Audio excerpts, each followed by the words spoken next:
الحمد لله وكفى والصلاة والسلام على عباده الذين اصطفى أما بعد فأعوذ بالله من الشيطان الرجيم بسم الله الرحمن الرحيم وإذ قال ربك للملائكة إني جاعل في الأرض خليفة قالوا وتجعل فيها من يفسد فيها ويسفك الدماء ونحن نسبح بحمدك ونقدس لك قال إني أعلم ما لا تعلمون صدق الله العظيم رب اشرح لي صدري ويسر لي أمري واحلل عقدة من لساني يفقهوا قولي۔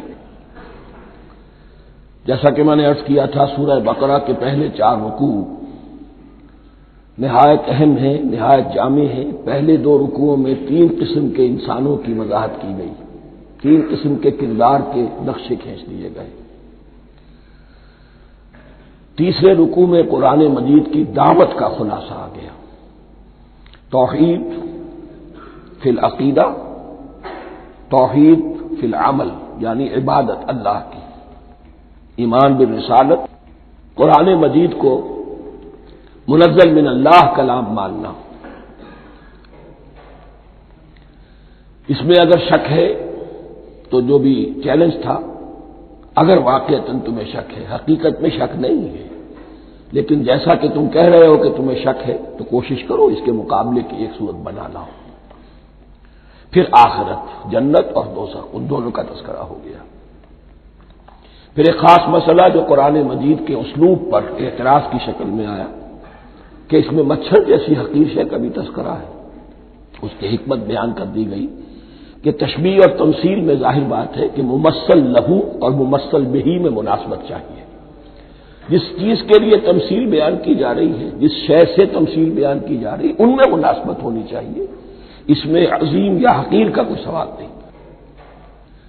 پھر یہ بات کہ جن لوگوں کے دلوں میں زیغ ہے، کجی ہے، وہ اس قرآن سے بھی ان کی ضلالت میں، گمراہی میں اضافہ ہوگا۔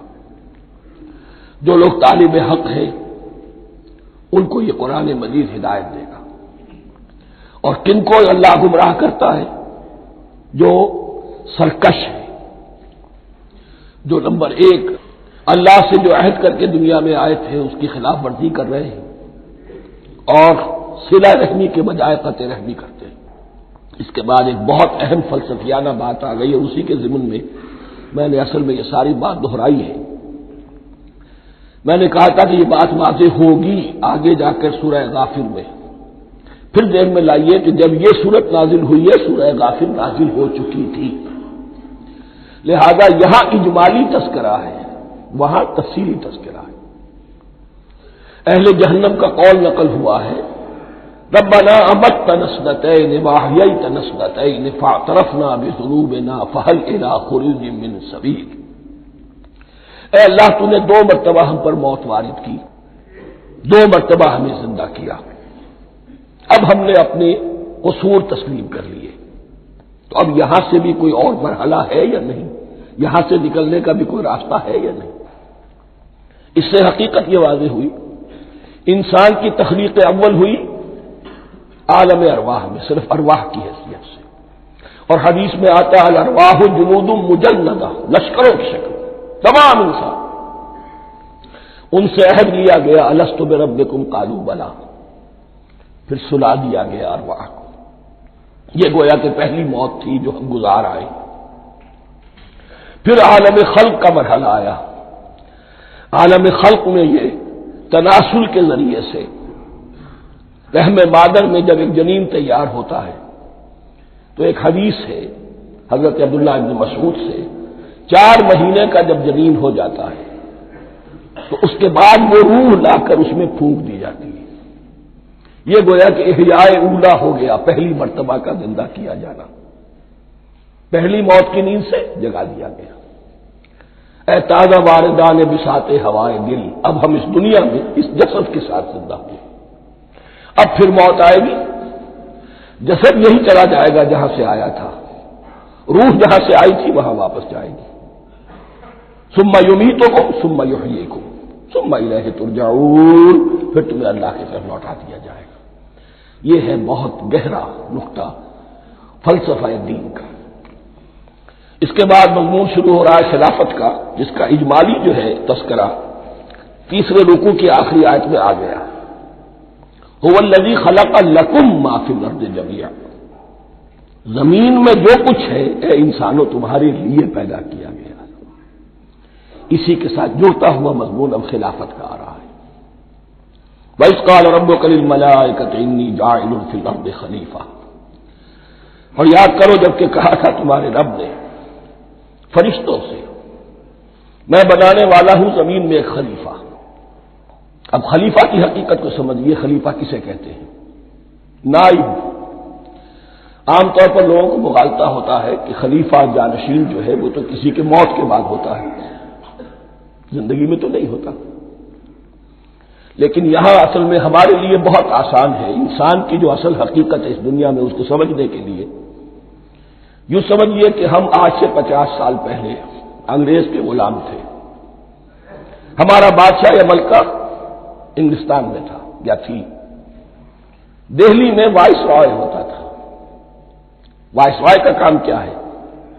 جو حکم آیا ہے ہز میجسٹیز گورنمنٹ کا یا ہر میجسٹیز گورنمنٹ کا جو حکم آیا ہے بلا چون و چرا، بغیر کسی تغیر اور تبدل کے نافذ کرے۔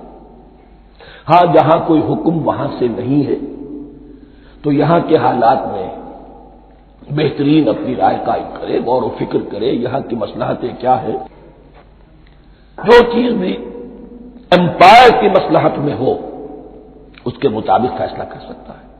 بین ہی یہی رشتہ ہے۔ اللہ ہے لیکن اللہ نے اپنے آپ کو غیب کے پردے میں چھپا لیا ہے۔ زمین پر انسان ہے، اب انسان کا کام یہ ہے جو ہدایت آ رہی ہے اللہ کی طرف سے اس پر تو بے چون و چرا عمل کرے۔ جہاں کوئی ایکسپریس ہدایت نہیں ہے، کوئی واضح ہدایت نہیں ہے، وہاں اپنے بیسٹ ججمنٹ کو ایکسرسائز کرے۔ اسی کا نام اجتہاد ہے۔ غور و فکر کرے، سوچے، اور جو بات روح دین کے زیادہ سے زیادہ مطابقت رکھنے والی ہو اس کو اختیار کرے۔ بین ہی یہی رشتہ ہے در حقیقت، رشتہ خلافت کہ جو اللہ اور انسان کے مابین ہے۔ اب یہ جو دی گئی ہے یہ حیثیت تمام انسانوں کو دی گئی ہے۔ پوٹینشلی ہر انسان اللہ کا خلیفہ ہے، لیکن جو اللہ کا باغی ہو جائے، جو خود حاکمیت کا مدعی ہو گیا، گویا کہ وہ باغی ہے۔ اب اگر شاہجہاں بادشاہ تھا، اس کا کوئی ولی عہد تھا، اور ولی عہد جو ہے صبر نہیں کر سکتا، اپنے باپ کی زندگی ہی میں بغاوت کر دیتا ہے، حکومت حاصل کرنا چاہتا ہے، تو اب وہ کیا ہے؟ واجب القتل ہے۔ جو لوگ بھی حاکمیت کے مدعی ہو گئے، ویسے تو حقیقت واجب القتل ہے، لیکن دنیا میں مہلت دی ہے اللہ نے، یہ دارالامتحان ہے، فوراً قتل نہیں کرتا، فوراً ختم نہیں کرتا۔ وَلَوْلَا كَلِمَةٌ سَبَقَتْ مِنْ رَبِّكَ إِلَىٰ أَجَلٍ مُّسَمًّى لَقُضِيَ بَيْنَهُمْ، اگر یہ پہلے بات طے نہ ہو چکی ہوتی، ایک وقت معین تک کے لیے انہیں مہلت اللہ نے نہ دی ہوتی تو اللہ فیصلہ چکا دیتا، لیکن مہلت دی ہے۔ لیکن کم سے کم اتنی سزا ملتی ہے کہ اب وہ خلافت کے حق سے محروم کر دیے گئے۔ گویا کہ اب خلافت دنیا میں ہوگی خلافت المسلمین، صرف وہی شخص کہ جو اللہ کو مانے اپنا حاکم مطلق، وہ خلافت کا اہل ہے۔ تو یہ چند باتیں خلافت کی اصل حقیقت کے ضمن میں یہیں پر سمجھ لیجیے۔ وَإِذْ قَالَ رَبُّكَ لِلْمَلَائِكَةِ إِنِّي جَاعِلٌ فِي الْأَرْضِ خَلِيفَةً قَالُوا أَتَجْعَلُ فِيهَا مَن يُفْسِدُ فِيهَا وَيَسْفِكُ الدِّمَاءَ وَنَحْنُ نُسَبِّحُ بِحَمْدِكَ وَنُقَدِّسُ لَكَ۔ اور یاد کرو جب کہ تمہارے رب نے کہا تھا فرشتوں سے کہ میں زمین میں خلیفہ بنانے والا ہوں، تو انہوں نے کہا کہ کیا تو بنائے گا اس میں جو فساد مچائے گا اس میں اور خونریزی کرے گا۔ وَنَحْنُ نُسَبِّحُ بِحَمْدِكَ وَنُقَدِّسُ لَكَ، ہم آپ کی تسبیح اور تحمید اور آپ کی تقدیس میں لگے ہوئے ہیں۔ قَالَ إِنِّي أَعْلَمُ مَا لَا تَعْلَمُونَ، فرمایا میں جانتا ہوں جو تم نہیں جانتے۔ اب یہاں سوال پیدا ہوتا ہے کہ فرشتوں کو یہ گمان کیسے ہوا، یہ خیال کیسے ہوا؟ دو رائے ہیں اس میں۔ ایک تو یہ کہ انسان کی تخلیق سے پہلے اس دنیا میں جنات تھے، اور انہیں بھی کچھ اللہ نے تھوڑا سا اختیار دیا تھا، اور انہوں نے یہاں فساد مچایا۔ انہی پر قیاس کرتے ہوئے فرشتوں نے سمجھا کہ انسان بھی پھر زمین میں فساد مچائے گا، خوریزی کرے گا۔ ایک دوسری اصولی بات یہ کہی گئی ہے کہ خلافت کا لفظ جب استعمال ہوا تو اس کے معنی ہے کہ کوئی نہ کوئی اختیار بھی ملے گا۔ جنات کے بارے میں خلافت کا لفظ کہیں نہیں آیا، انسان کے بارے میں آ رہا ہے۔ خلیفہ بالکل بے اختیار نہیں ہوتا، جیسا کہ میں نے عرض کیا، جہاں واضح حکم ہے تو اس کی تو تنفیذ، جہاں نہیں ہے وہاں اپنی رائے سے جتنا بھی بہتر سے بہتر سوچ سکتا ہو انسان رائے قائم کرے۔ یہ اختیار جو ہے، ظاہر بات ہے جہاں اختیار ہوگا صحیح استعمال ہونے کا بھی امکان ہے، غلط استعمال ہونے کا بھی امکان ہے۔ اختیار تو بلکہ یہ کہ آپ کا پولیٹیکل سائنس کا تو ایکسیم یہ ہے، authority turns to corrupt and absolute authority corrupts absolutely, تو ٹینڈنسی کرپشن کی ہوتی ہے اختیار کے اندر۔ اس بنا پر انہوں نے قیاس کیا کہ اس میں فساد ہوگا، خوریزی ہوگی۔ اللہ تعالیٰ نے فرمایا اپنی حکمتوں سے میں خود واقف ہوں، میں کیوں بنا رہا ہوں یہ میں جانتا ہوں، تم نہیں جانتے۔ وَعَلَّمَ آدَمَ الْأَسْمَاءَ كُلَّهَا، اور اللہ نے سکھا دیے آدم کو تمام کے تمام نام۔ اب اس میں بھی ایک رائے تو یہ ہے، بلکہ اس میں تقریباً اجماع ہے مفسرین کا، کہ اس سے مراد ہے تمام اشیاء کے نام، اور تمام اشیاء کے نام سے مراد ہے ان کی حقیقت کا علم۔ ہیومن نالج جو ہے، اگر آپ اس کا تجزیہ کریں گے تو وہ یہی ہے کہ انسان ایک چیز کو پہچانتا ہے، پھر اس کے لیے ایک نام رکھتا ہے یا کوئی ٹرم اس کے لیے قائم کرتا ہے۔ اس نام یا ٹرم اور اس کے حوالے سے، اصطلاح کے حوالے سے بہت سے حقائق کو اپنے ذہن کے اندر محفوظ کرتا ہے۔ تو گویا کہ ان علمہ آدم الاسماء کلھا تمام نام سکھا دیے، کل مادی کائنات کے اندر جو کچھ وجود میں آنے والا تھا ان سب کی حقیقت سے پوٹینشلی حضرت آدم کو آگاہ کر دیا۔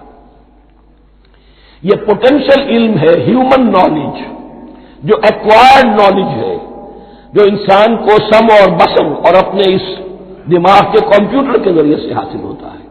ایک ہے ریویلڈ نالج جو اللہ وحی کے ذریعے سے بھیجتا ہے، ایک ہے ایکوائرڈ نالج، انسان خود علم حاصل کرتا ہے۔ اس نے آنکھوں سے دیکھا، کان سے سنا، نتیجہ نکالا، اور اس کمپیوٹر نے اس کو پروسیس کیا، اس نتیجے کو کہیں میموری کے اندر سٹور کر لیا۔ یہ کمپیوٹر ہے بہت بڑا۔ پھر کچھ اور دیکھا، کچھ اور سنا، کچھ چھو کر معلوم ہوا، کچھ چکھ کر معلوم ہوا، کچھ سونگ کر معلوم ہوا، کوئی اور نتیجہ نکلا، اسے وہ پاس میموری کے ساتھ اس کو ٹیلی کیا اور نتیجہ نکالا۔ اس طرح رفتہ رفتہ ان السمع والبصر والفؤاد کل اولئک کان عنہ مسئولا، یہ ایکوائرڈ نالج تین چیزوں سے انسان کو حاصل ہو رہا ہے، سماعت، بصارت اور یہ عقل، جو فائدہ اخذ کرتی ہے، جو اس کو پروسیس کرتی ہے، اس تمام جو سینس ڈیٹا اس کو مہیا ہوتا ہے سینس آرگن کے ذریعے سے۔ یہ علم ہے جو پوٹینشلی حضرت آدم کو دے دیا گیا، اس کی ایکسفولیشن ہو رہی ہے، اب درجہ بدرجہ وہ علم پھیل رہا ہے، بڑھ رہا ہے، اور بڑھتے بڑھتے کہاں تک پہنچے گا ہم کچھ نہیں کہہ سکتے، کہاں سے کہاں پہنچ گیا انسان۔ اس نصف صدی کے اندر علم انسانی میں جو ایکسپلوژن ہوا ہے، میں اور آپ اس کا تصور تک نہیں کر سکتے۔ اکثر بڑے بڑے جو سائنسدان ہیں انہیں تصور نہیں ہے، اس لیے کہ ایک شخص اپنی لائن فزکس کے بارے میں جانتا ہے کیا کچھ ہو گیا، یا فزکس کی بھی کسی شاخ کے بارے میں جانتا ہے، باقی دوسری جو لائن ہے وہ اسے کچھ پتہ نہیں۔ اسپیشلائزیشن کا دور ہے، لہذا جو ایکسپلوژن کہا جائے، دھماکہ ہوا ہے علم کا، اس کا کوئی اندازہ نہیں ہے ہمارے پاس، اور کس تیزی کے ساتھ وہ چیز آگے بڑھ رہی ہے، کس تیزی کے ساتھ ایک چیز آج جو ایجاد ہوئی چند دنوں کے اندر اندر اس کے بعد اس کا نیا کوئی ورژن آ جاتا ہے اور یہ چیز جو ہے آبسولیٹ ہو جاتی ہے۔ کمیونیکیشن کے اندر جو انقلاب عظیم برپا ہوا ہے، تو آپ یہ سمجھیے کہ اقبال نے جو شعر کبھی کہا تھا کہ عروج آدم خاکی سے انجم سہمے جاتے ہیں، کہ یہ ٹوٹا ہوا تارا مہ کامل نہ بن جائے، اور یہ مہ کامل بنے گا کب؟ جب دجال کی شکل اختیار کرے گا۔ دجال کون ہوگا؟ جو ان تمام قواعد طبیعہ کے اوپر قابو پا لے گا، جب چاہے گا جہاں چاہے گا بارش برسائے گا، رزق کے تمام خزانے اپنے ہاتھ میں لے لے گا، جو اس کے اوپر ایمان لائے گا اسی کو ملے گا، کسی اور کو نہیں ملے گا. اس کی آواز پوری دنیا میں سنائی دے گی.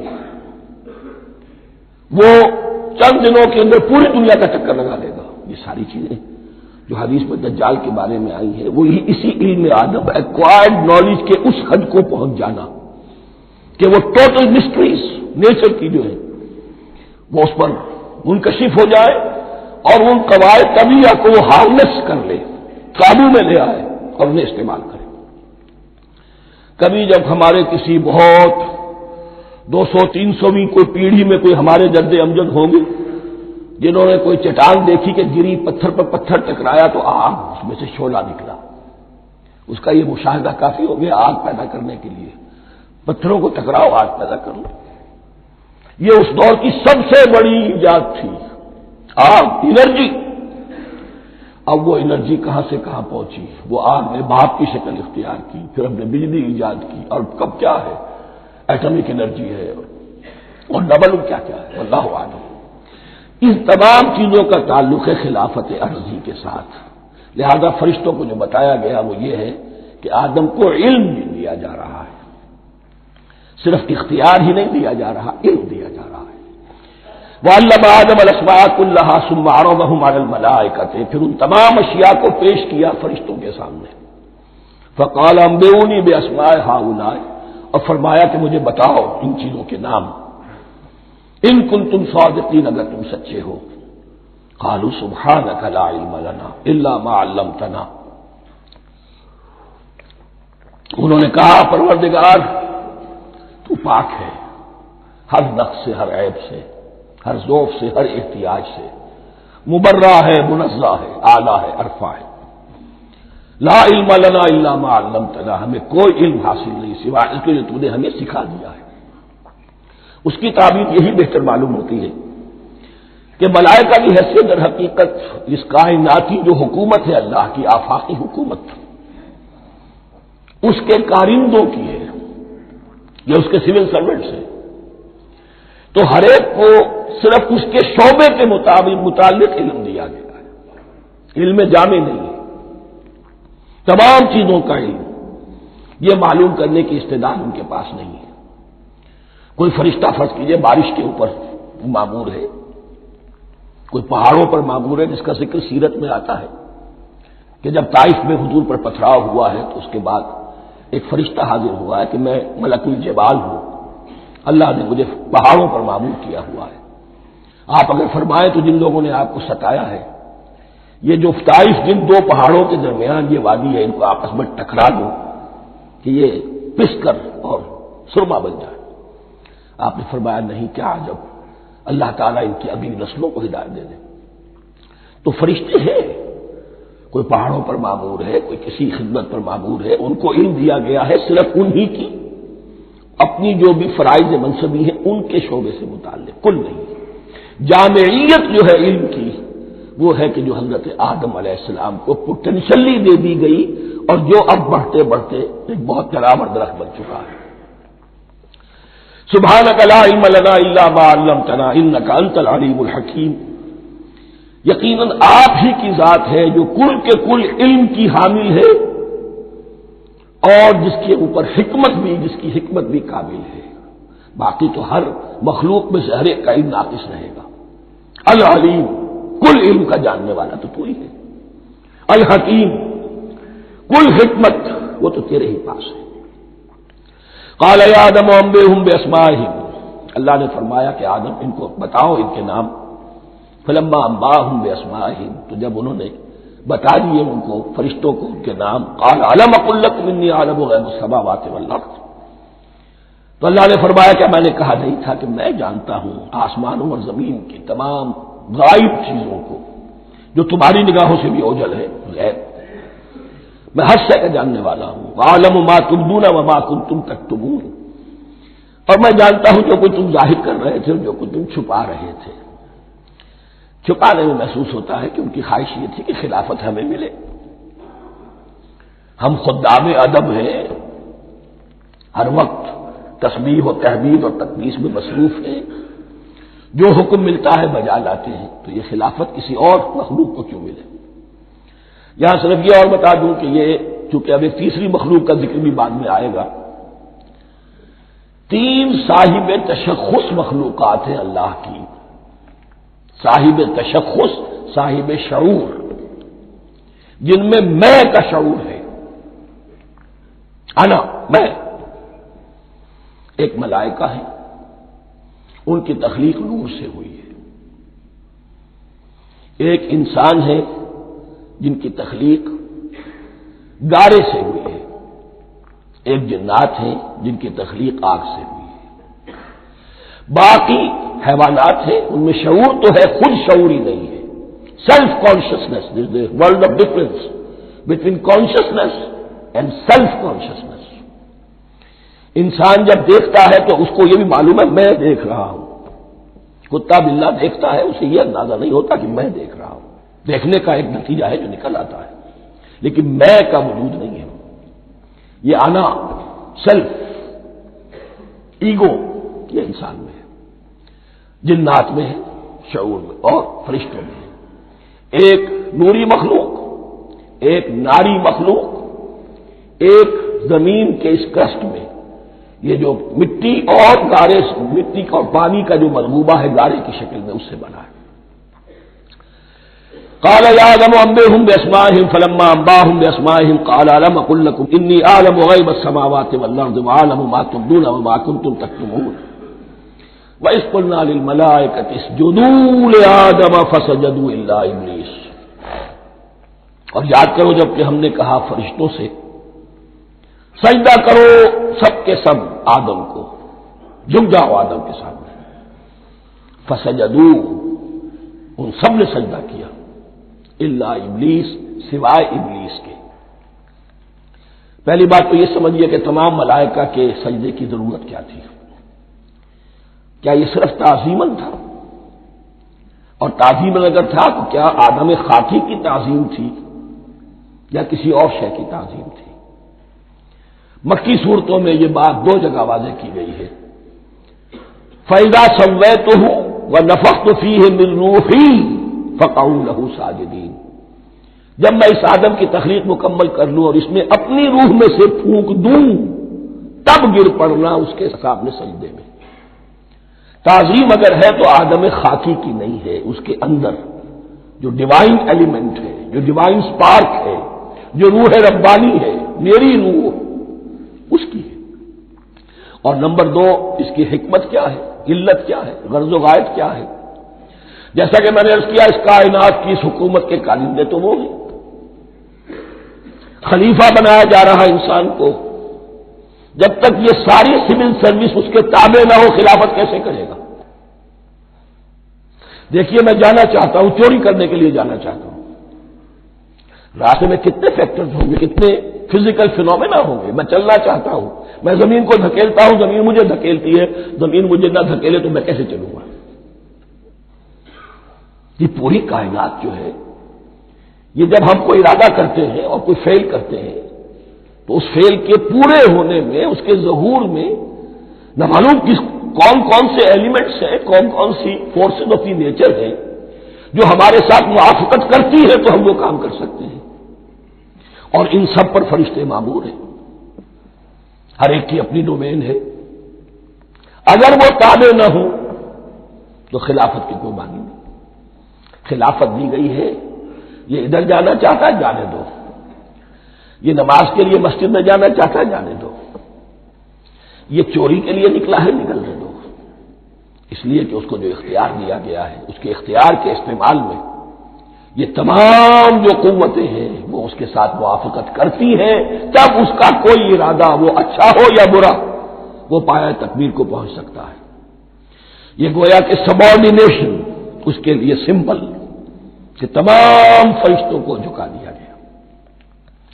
البتہ اس آیت میں ایک مغالطہ پیدا ہوتا ہے، الا ابلیس، سوائے ابلیس کے۔ مغالطہ یہ پیدا ہوتا ہے کہ شاید وہ بھی فرشتہ تھا، اس لیے کہ حکم تو فرشتوں کو دیا گیا تھا۔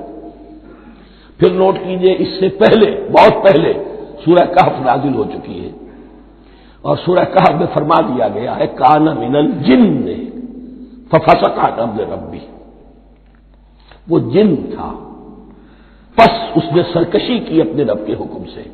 فرشتے کی شان یہ نہیں ہے، وہ اللہ کے کسی حکم کی سرتابی نہیں کرتا۔ لا یعصون اللہ ما امرہم ویفعلون ما یؤمرون، وہ اللہ کے کسی حکم کی نافرمانی نہیں کرتے اور جو حکم ملتا ہے بجا لاتے ہیں۔ یہ جنات کے اندر اختیار تھا، جیسے اختیار انسانوں کو دیا گیا ہے۔ جنات میں نیک بھی ہے، بد بھی ہے، اعلیٰ بھی ہے، ادنا بھی ہے، جیسے انسانوں میں۔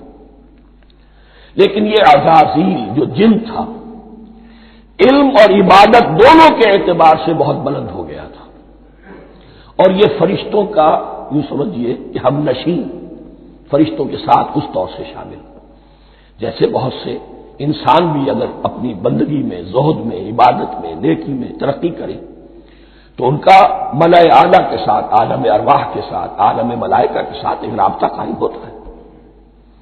اسی طریقے سے وہ جو عزازیل تھا، جن ہونے کے باوجود اپنی نیکی، عبادت، پارسائی اور اپنے علم میں فرشتوں سے بہت آگے تھا، اس لیے معلم الملکوت کی شکل اختیار کر چکا تھا۔ اس کو اپنی زون تھا، یہ بات جیسا کہ میں نے عرض کیا 7 مرتبہ قرآن میں یہ بات آئی ہے، قصہ ابلیس و آدم، کہ فرشتوں کو حکم ہوا کہ سجدہ کرو، سب جھک گئے، ابلیس نے سجدے سے انکار کر دیا 7 مرتبہ۔ یہ 7ویں مرتبہ ہے جو ہم پڑھ رہے ہیں، مصحف میں پہلی مرتبہ آ رہا ہے، ترتیب نزول میں 7ویں مرتبہ آ رہا ہے۔ یہ آدم و ابلیس کا قصہ اس سے آگے سورہ اعراف میں آئے گا، پھر سورہ ہجر میں آئے گا، سورہ بنی اسرائیل میں آئے گا، سورہ کہف میں آئے گا، سورہ طٰہٰ میں آئے گا، سورہ صاد میں آئے گا، 6 مرتبہ مکی قرآن میں، 1 مرتبہ یہاں۔ تو یہاں اشارہ نہیں کیا، اس لیے مغالطہ ہو سکتا ہے، لیکن یہ کہ سورہ کہف میں آپ کو بتا چکا ہوں، کان من الجن ففسق عن امر ربہ، اس نے اپنے رب کے حکم سے سرتابی کی۔ نام اس کا عزازیل تھا، ابلیس اس کا صفاتی نام ہے اب، اس لیے کہ اب لسیبلسوں کے معنی ہوتے ہیں مایوس ہو جانا۔ یہ اللہ کی رحمت سے بالکل مایوس ہے، اور مایوس جو ہو جائے وہ شیطان ہو جاتا ہے۔ اب میرا تو چھٹکارا نہیں ہے، جتنوں کو برباد کر سکوں کروں، میری تو عاقبت خراب ہو چکی ہے، جتنوں کو اپنے ساتھ، ہم تو ڈوبے ہیں سنم، تم کو بھی لے ڈوبیں گے۔ اب وہ شیطان اس معنی میں کہ انسان کی عداوت اس کی گھٹی میں پڑ گئی، اس نے اللہ سے پھر اجازت بھی لی کہ مجھے مہلت دے دے، یوم یبعثون، قیامت تک کے دن کے لیے، تو میں ثابت کر دوں گا کہ یہ آدم اس رتبے کا حقدار نہ تھا، مستحق نہ تھا جو اسے دیا گیا۔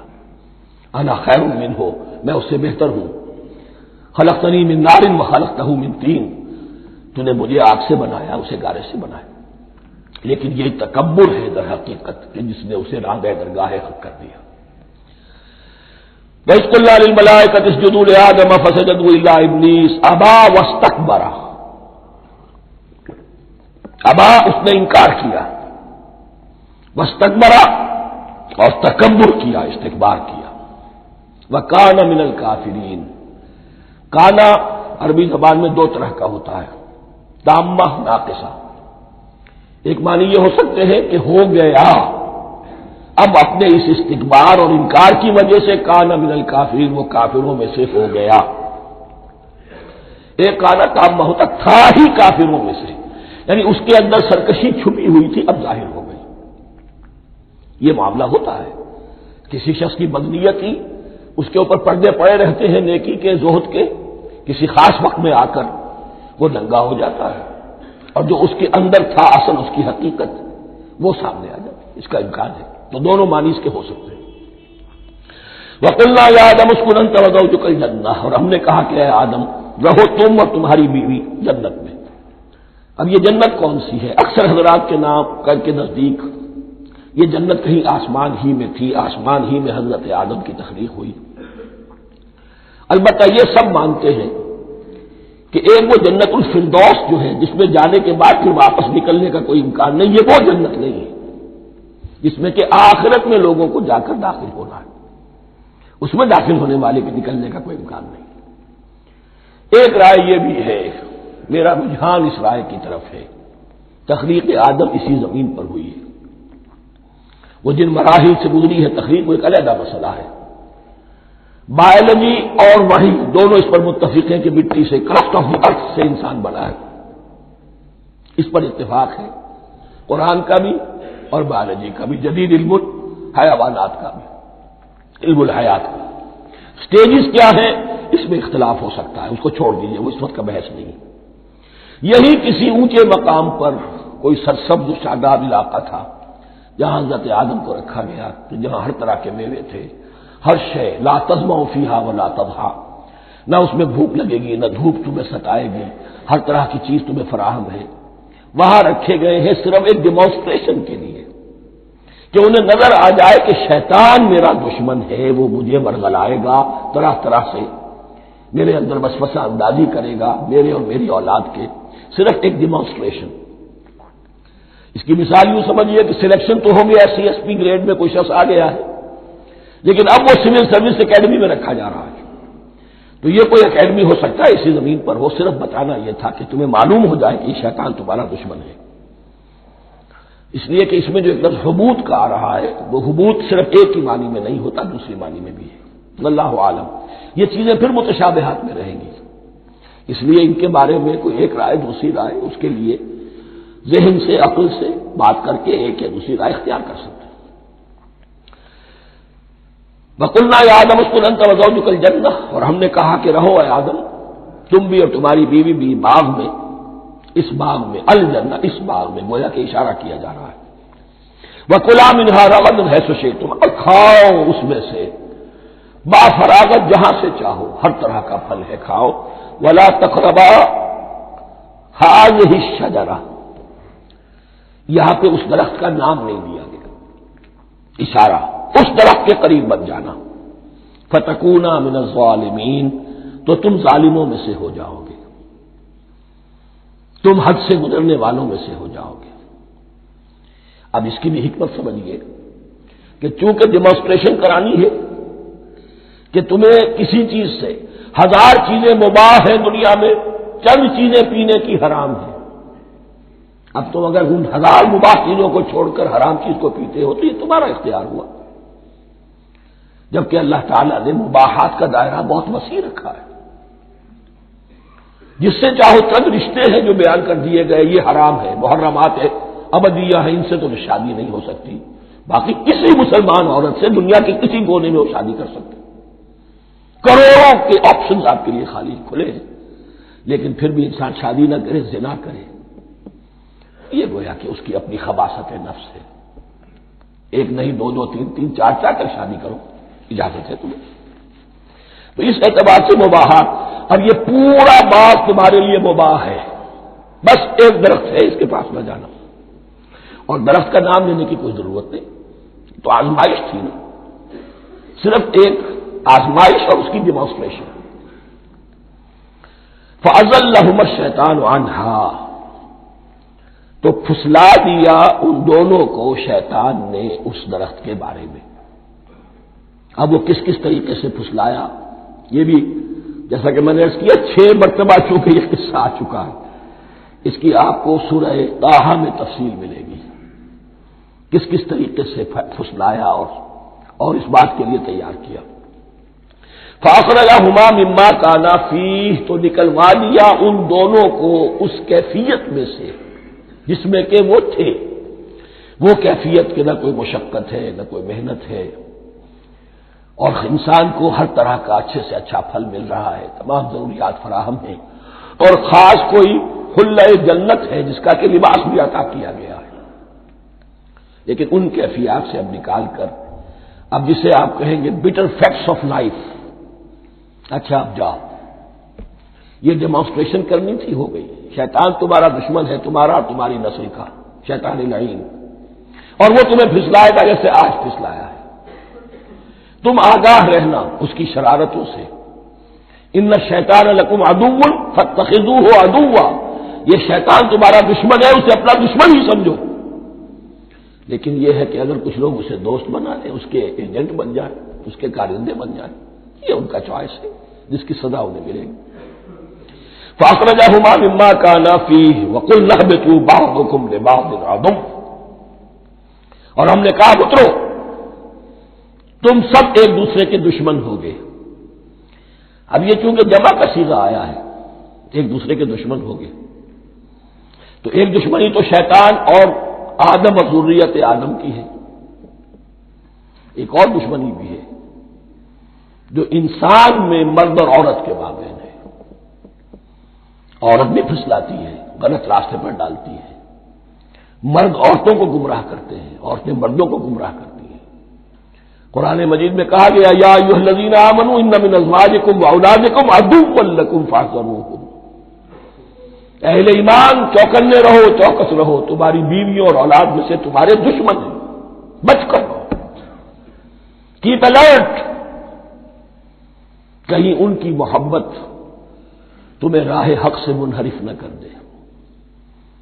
تم ایک اچھا کام کرنا چاہتے ہو، بیوی رکاوٹ بن گئی. بیوی کو اچھا کام کرنا چاہتی، شوہر رکاوٹ بن گیا، تو یہ محبت نہیں ہے، یہ عداوت ہے.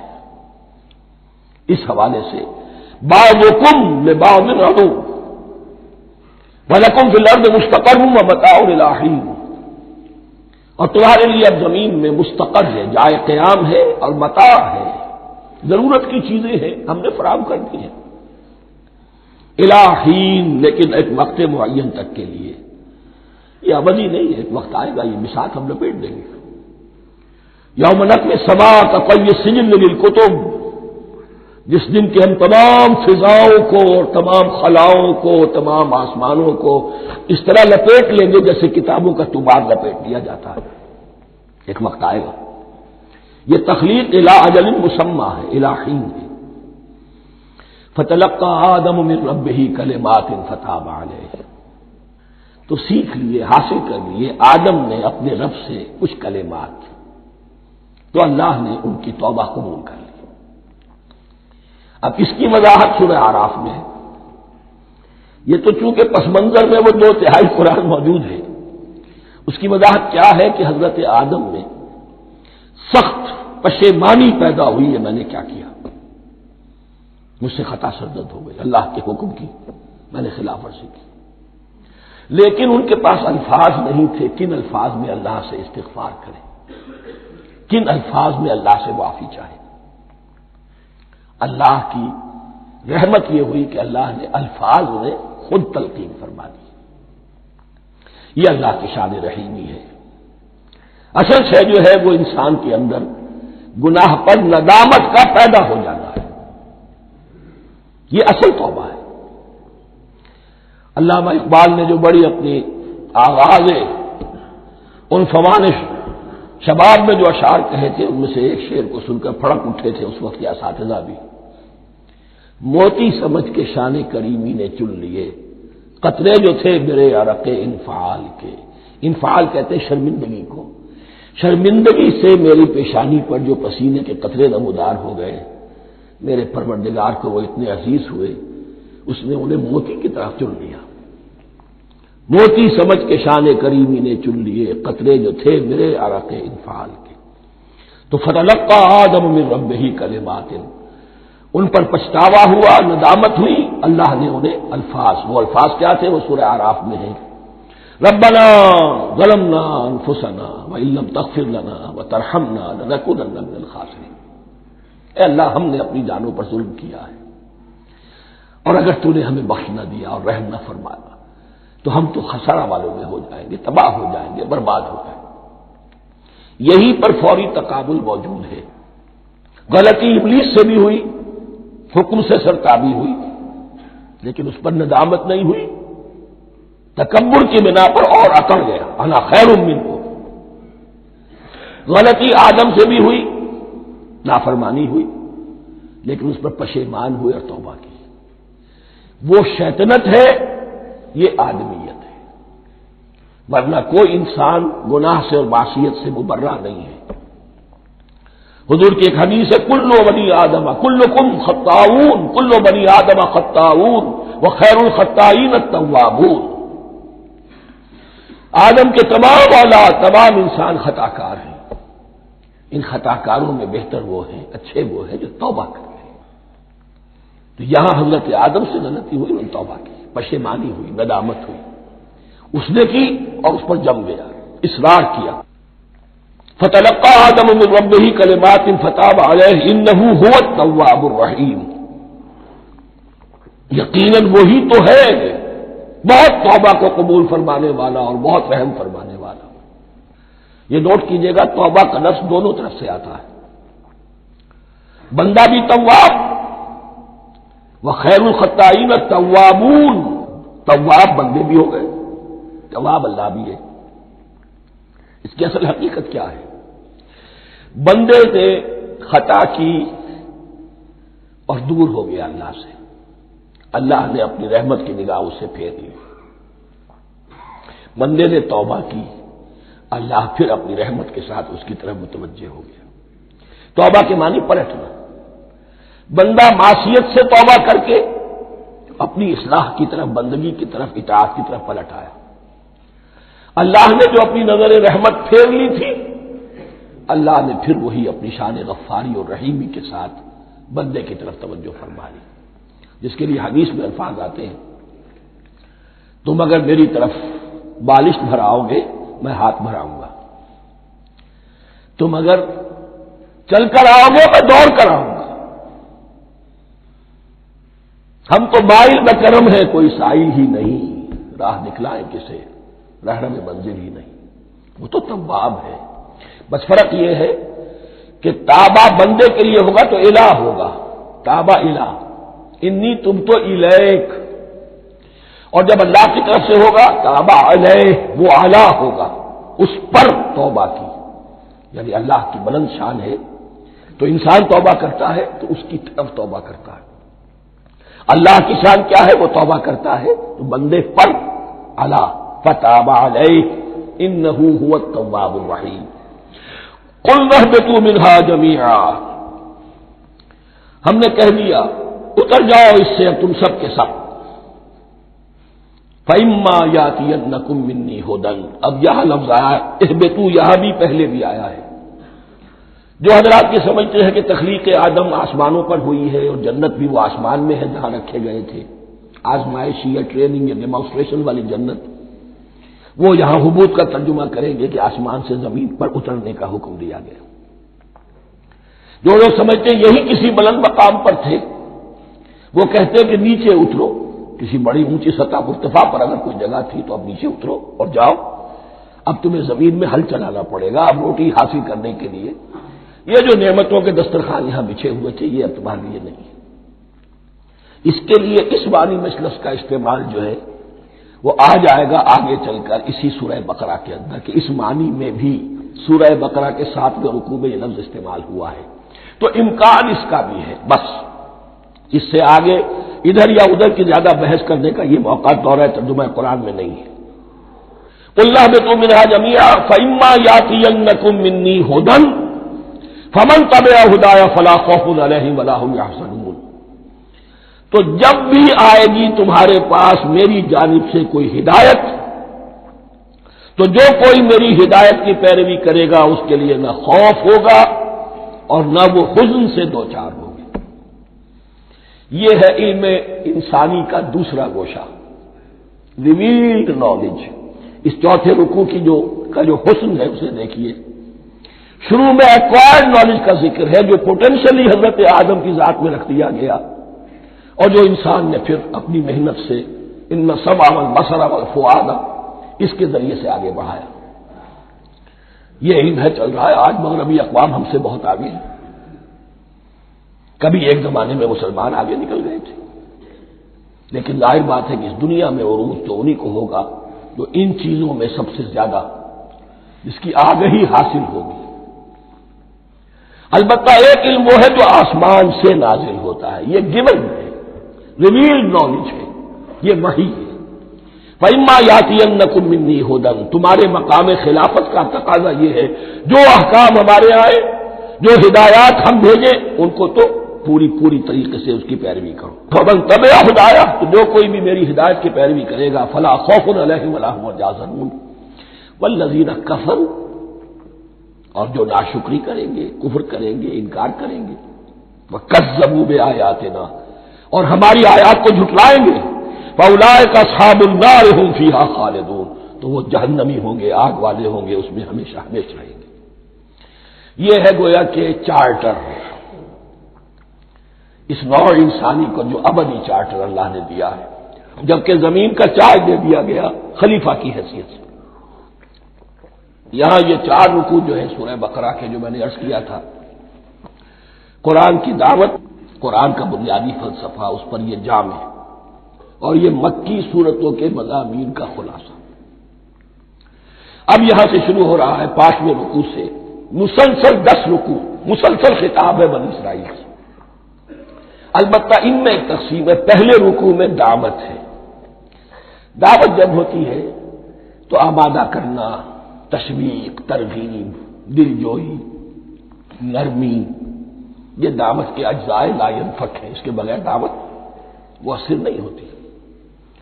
لہذا ان 7 آیات میں یہ یوں سمجھیے کہ ان 10 رکوعوں کے لیے یہ بمنزلہ فاتحہ ہے، جیسے سورہ فاتحہ 7 آیتوں کی، ایسے ہی اس دعوت سابقہ امت مسلمہ کو دعوت دی جا رہی ہے، تو کس طرح دی جا رہی ہے؟ یہ کون تھے؟ یہ بھی مسلمان ہی تو تھے نا، کافر تو ہو گئے حضور کا انکار کر کے، ورنہ وہ موسیٰ کے ماننے والے، شریعت ان کے پاس، بڑے بڑے علماء ان میں، علم کا چرچا ان میں، سب کچھ تھا، ان کو دعوت دی جا رہی ہے۔ لیکن میں اس لیے آپ کو چاہتا ہوں، اس کو توجہ دلا رہا ہوں، آج اگر مسلمانوں میں جو غافل ہو گئے، اپنی حقیقت کو بھول گئے، اپنے فرض منصبی سے غافل ہو گئے، دنیا کے اور قوموں کی طرح کی ایک قوم بن کر رہ گئے، اگر کوئی ایک داعی گروہ کھڑا ہو، کوئی جماعت، کوئی فرد، اور اس سے جماعت بنے، تو ظاہر بات ہے سب سے پہلے اسے اسی امت کو دعوت دینی ہوگی، اس لیے کہ دنیا تو اسلام کو پہچانے گی اس امت کے حوالے سے۔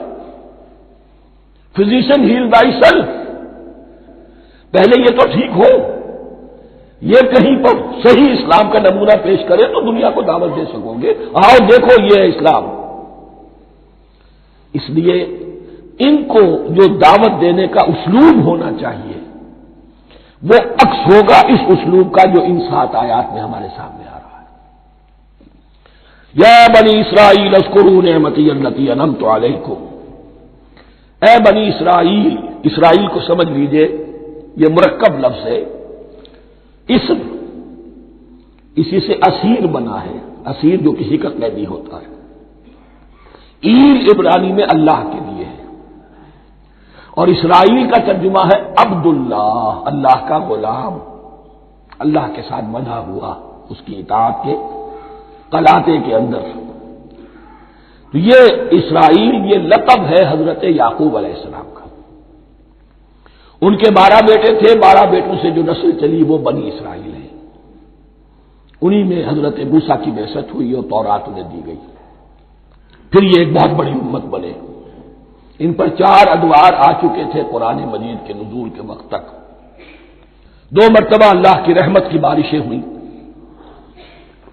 انہیں عروج نصیب ہوا، 2 مرتبہ ان کو دنیا پرستی، شہوت پرستی، اللہ کے احکام کو پسپش ڈال دینے کی سزا میں عذاب کے کوڑے ان پر برسے۔ اس کا ذکر آئے گا سورہ بنی اسرائیل کے پہلے رکوع میں۔ اس وقت جب کہ قرآن نازل ہو رہا ہے، اس وقت وہ اپنے اس زوال کے دور میں تھے۔ حال یہ تھا کہ حضور صلی اللہ علیہ وسلم کی بعثت سے پہلے ہی 2nd ٹیمپل بھی شہید کیا جا چکا تھا، گرایا جا چکا تھا۔ حضرت سلیمان نے جو بنایا تھا ہیکل سلیمانی، جس کو یہ 1st ٹیمپل کہتے ہیں، اسے نیبوکدنیزر نے گرا دیا تھا حضرت مسیح سے بھی کئی سو سال پہلے۔ لیکن اس کے بعد پھر یہ رومنز نے سن 70 عیسوی میں حضور کی ولادت سے 500 برس پہلے ان کا یہ یروشلم تباہ و برباد ہوا، اس میں لوگوں کو قتل کیا گیا، قتل عام ہوا، اور 2nd ٹیمپل جو ہے وہ بھی گرا دیا گیا، جو اب تک گرا پڑا ہوا ہے۔ صرف ایک ویلنگ وال ہے جس کے پاس جا کر یہودی جو ہے ماتم کر دیتے ہیں، روتے ہیں، اور اب وہ بنانے پر تلے ہوئے ہیں اپنا 3rd ٹیمپل، اس کے نقشے بن چکے ہیں، بلو پرنٹ بن چکے ہیں۔ لیکن بہرحال جس وقت قرآن نازل ہو رہا تھا یہ بہت ہی پستی میں تھے۔ اس کے بارے میں فرمایا، اے بنی اسرائیل ذرا یاد کرو میرے اس انعام کو جو تم پر ہوا، وہ انعام کیا ہے؟ میں نے تمہیں اپنی کتاب دی، نبوت سے سرفراز فرمایا، اپنی شریعت تمہیں عطا فرمائی، تمہیں داؤد، تمہارے اندر داؤد اور سلیمان جیسے بادشاہ اٹھائے جو بادشاہ بھی تھے، نبی بھی تھے۔ وَأَوْفُوا بِعَهْدِی، اور میرے وعدے کو پورا کرو تاکہ میں بھی اپنے وعدے کو پورا کروں۔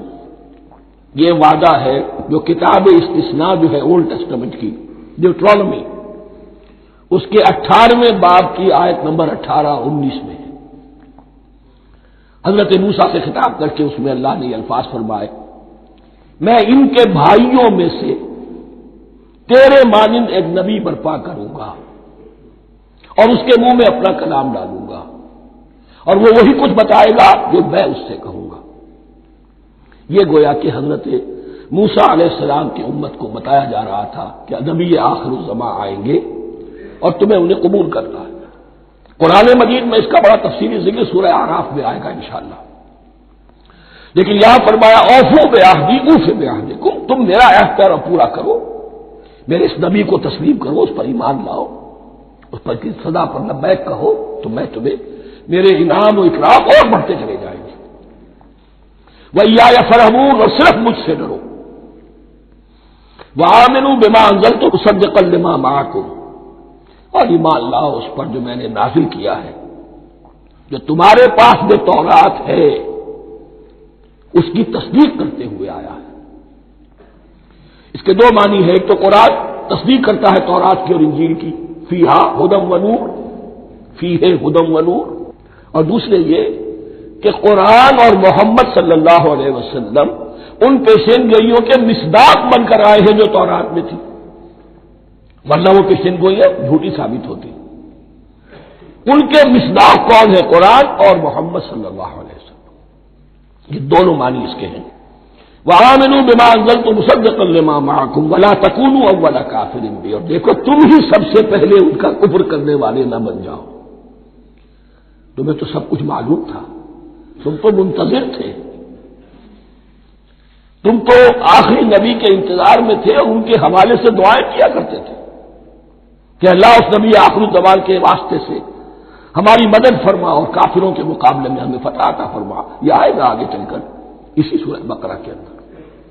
لیکن اب تم ہی سب سے بڑھ کر کافر ہو گئے، تم ہی سب سے بڑھ کر دشمن ہو گئے۔ وَلَا تَكُونُوا أَوَّلَ كَافِرٍ بِهِ وَلَا تَشْتَرُوا بِآيَاتِي ثَمَنًا قَلِيلًا، اور دیکھو میری ان آیات کے عوض حقیر سی قیمت قبول نہ کرو۔ یہ آیات الہیہ ہیں، ان کو رد کر رہے ہو کس لیے؟ ہماری مسندیں، ہماری حیثیت، ہماری چودراہٹیں، کہیں ان پر کوئی آنچ نہ آ جائے۔ حقیر سی چیزیں، یہ صرف اس دنیا کا سامان ہے، اس کے سوا کچھ نہیں۔ وَلَا تَشْتَرُوا بِآيَاتِي ثَمَنًا قَلِيلًا وَإِيَّايَ فَاتَّقُونِ، اور صرف مجھ میں سے تقوی اختیار کرو، میرا تقوی اختیار کرو۔ وَلَا تَلْبِسُوا الْحَقَّ بِالْبَاطِلِ وَتَكْتُمُوا الْحَقَّ وَأَنْتُمْ تَعْلَمُونَ، اور نہ گڑبڑ کرو حق کے ساتھ باطل کو، اور بس چھپاؤ حق کو، ذرا حالے کہ تم جانتے ہو۔ یہ بات اچھی طرح نوٹ کرنی ہے، جانتے بوجھتے کرنا، ایک ہے مبالغے میں کرنا، وہ ضلالت ہے، گمراہی ہے۔ ایک جان بوجھ کر کرنا، حق کو پہچان کر اسے رد کرنا، یہ پھر اللہ تعالیٰ کے غضب کو دعوت دینا ہے، wrath of اللہ، اس کے غضب کو دعوت دینا ہے کہ حق کو پہچان کر اس کی نفی کی جائے۔ وَأَنْتُمْ تَعْلَمُونَ، علماء یہود قرآن مجید میں آگے چل کر آئے گا، ایسے پہچانتے تھے محمد کو اور قرآن کو جیسے اپنے بیٹوں کو، یعرفونہ کما یعرفون ابناہم، ایسے پہچانتے جیسے اپنے بیٹوں کو۔ وَأَقِیمُوا الصَّلَاةَ وَآتُوا الزَّکَاۃَ، دیکھو نماز قائم کرو، زکات ادا کرو۔ وَارْکَعُوا مَعَ الرَّاکِعِینَ، اور جھکنے والوں کے ساتھ جھکو۔ یہ اول تو رکوع کو انہوں نے اپنے ہاں سے خارج کر دیا تھا، ثانیاً باجماعت نماز ان کے ہاں ختم ہو گئی تھی۔ وَارْکَعُوا مَعَ الرَّاکِعِینَ، جماعت باجماعت نماز کی طرف اشارہ ہے۔ أَتَأْمُرُونَ النَّاسَ بِالْبِرِّ وَتَنْسَوْنَ أَنفُسَكُمْ، کیا تم لوگوں کو نیکی کا حکم دیتے ہو، تقویٰ کی، پارسائی کی تعلیم دیتے ہو؟ میں کہہ رہا ہوں کہ اصل میں مخاطب کون ہے؟ علماء یہود، اس آیت سے ثابت ہو گیا عالم ہمارا بھی جب بھی کھڑا ہوگا اونچے سے اونچا آواز کہے گا، اعلیٰ سے اعلیٰ بات کہے گا۔ اکثر و بیشتر کا حال یہ ہے کہ ان کا اپنا کردار دیکھیے تو کوئی مناسبت ہی نہیں اس سے کہ جو وہ بات کہہ رہا ہے، جو لوگوں کو دعوت دے رہا ہے اس پر خود عمل نہیں۔ تو یہی در حقیقت علماء یہود کا کردار بن چکا تھا۔ اتامرون الناس بالبر وتنسون انفسکم، کیا تم لوگوں کو نیکی کا حکم دیتے ہو اور خود اپنے آپ کو بھول جاتے ہو؟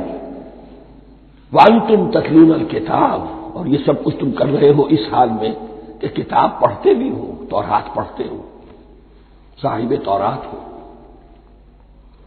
ہمارے بھی بہت سے علماء کا علماء سو جنہیں ہم کہتے ہیں حال یہ ہو چکا ہے، خود بدلتے نہیں قرآن کو بدل دیتے ہیں، ہوئے کس درجہ فقیہان حرم بے توفیق۔ جو صورتحال ہے صرف قرآن کا متن بچا ہوا ہے، اس کے مفہوم میں، اس کی تفسیر میں، اس کے ترجمے میں تو تحریفیں موجود ہیں، بڑی بڑی تحریفیں موجود ہیں، متن بچا ہوا ہے، وہ اس لیے کہ اللہ تعالیٰ نے اس کی حفاظت کا ذمہ لیا ہے۔ وَاسْتَعِینُوا بِالصَّبْرِ وَالصَّلَاةِ، اور مدد حاصل کرو دو چیزوں سے، صبر اور نماز۔ یہ صبر کا لفظ یہاں پر بہت قیمتی ہے، بہت بامانی ہے۔ علماء سو کیوں وجود میں آتے ہیں؟ جب وہ دنیا کے کتے بن جائیں گے تو دین کو بدنام کرنے والے ہوں گے۔ بظاہر دینی مناسب ہیں لیکن اصل میں ان کے پردے میں دنیا داری کی جا رہی ہے، صبر نہیں، بس صبر کے ساتھ اور نماز کے ساتھ، اس لیے کہ آپ صحیح راستے پر آئیں گے۔ اگر کوئی عالم دین لوگوں پر تنقید کرے گا، لولا ینہاہم الربانیون والاحبار، کیوں نہیں روکتے ان کے علماء اور ان کے اولیاء اور صوفیاء ان کو حرام کھانے سے اور جھوٹ بولنے سے؟ اگر کوئی شخص روکے گا اس کو پھر نذرانے تو نہیں ملیں گی، اس کی خدمتیں تو نہیں ہوگی۔ اگر تو دنیا میں صبر اختیار کرنا ہے تب تو آپ حق بات کہہ سکتے ہیں، اور اگر دنیاوی ایمبیشنز ہے تو پھر آپ کو کہیں نہ کہیں کمپرومائز کرنا پڑے گا۔ وَاسْتَعِینُوا بِالصَّبْرِ وَالصَّلَاةِ، صبر اور نماز۔ وَإِنَّهَا لَكَبِیرَةٌ، اور یقیناً یہ بہت بھاری شے ہے، بہت بھاری شے ہے۔ عام طور پر خیال یہ ہے کہ انہا کی ضمیر صرف صلاۃ کی طرف جاتی ہے، نماز بہت بھاری ہے۔ ایک رائے یہ ہے کہ نہیں، یہ پورے طرز عمل کی طرف جا رہی ہے، یہ طرز عمل کہ خود صبر کرو، اس دنیا میں صبر کرو، دنیا اور دنیا کے متعلقات میں کم سے کم پر قانع ہو جاؤ، اور حق کا بول بالا کرنے کے لیے میدان میں آ جاؤ، یہ طرز عمل۔ اور اس میں پھر نماز، الصلاۃ و عماد الدین۔ وَإِنَّهَا لَكَبِیرَةٌ إِلَّا عَلَى الْخَاشِعِینَ، یہ یقیناً بہت بھاری چیز ہے، یہ روش، یہ رویہ بھی بہت بھاری اور نماز بھی بہت بھاری ہے، سوائے ان خشوع رکھنے والوں کے، ڈرنے والوں کے، جن کے دل جھک گئے ہیں اللہ کے سامنے۔ الذین یظنون انہم ملاقو ربہم، جنہیں یہ یقین ہے کہ انہیں اپنے رب سے ملاقات کرنی ہے، جیسا کہ میں نے شروع میں توجہ دلائی تھی، وبالآخرۃ ہم یوقنون، یہ ایمان بالآخرت ہے جو انسان کو سیدھا رکھتا ہے عمل کے میدان میں۔ الذین یظنون انہم ملاقو ربہم وانہم الیہ راجعون، اور جنہیں یہ یقین ہے کہ بالآخر اسی کی طرف ہمیں لوٹنا ہے۔